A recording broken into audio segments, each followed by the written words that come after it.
Hey, what is up, everybody? On today's movie review, we're going to cover a film called Fear Inc.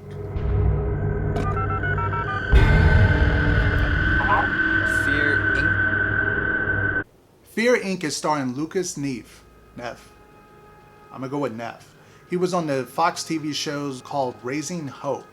You might recognize him from other projects before. In this movie, you may not recognize him because he kind of has the beard and long hair going on. Fear Inc. It revolves around this company, and you call this number and you get a true customized horror scenario for you. Right off the bat, this movie it has a few cameos in it. You might recognize some of these people before. You might say like, oh, I've seen this person, they got her, but nothing really big.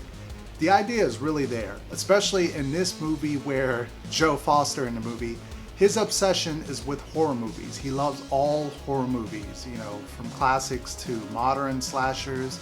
And so it kind of gives you a neat experience to watch this movie because they are mimicking other horror movies. Scream, they're doing Saw, a few other things throughout the movie that you can be like, oh, that's really cool. They're kind of reenacting this movie or this scene. But what I didn't like about this movie is the comedy aspect of it.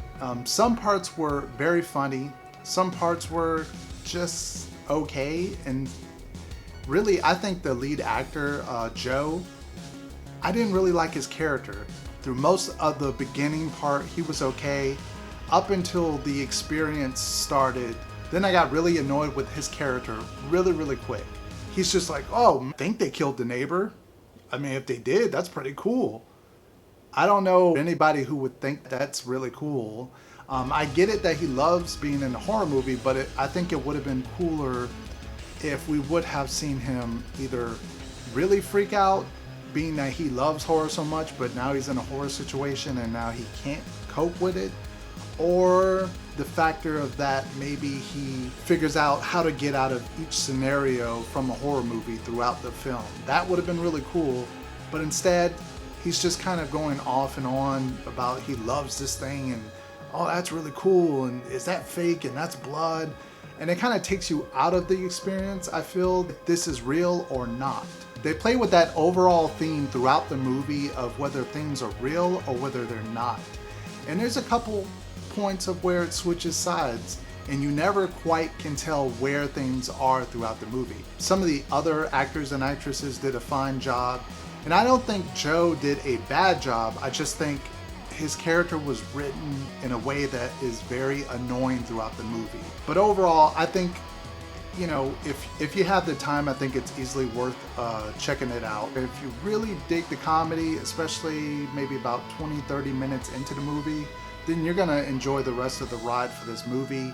I know for me, the comedy was hit and miss at times. Overall, I kind of like the movie. With friends, couple beers, I think it's suitable for that kind of movie experience, especially if you have a knowledge of horror movies and you can watch and kind of pick and point different horror movies that they're doing. I think I'll give it like a 7 out of 10. I think that's a pretty good score for it.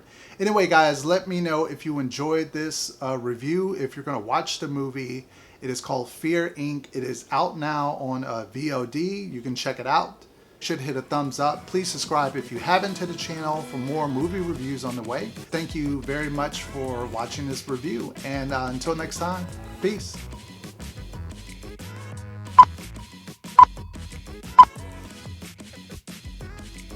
Which was on Fox television. You might have seen him before, but anyway, that's a scary looking commercial.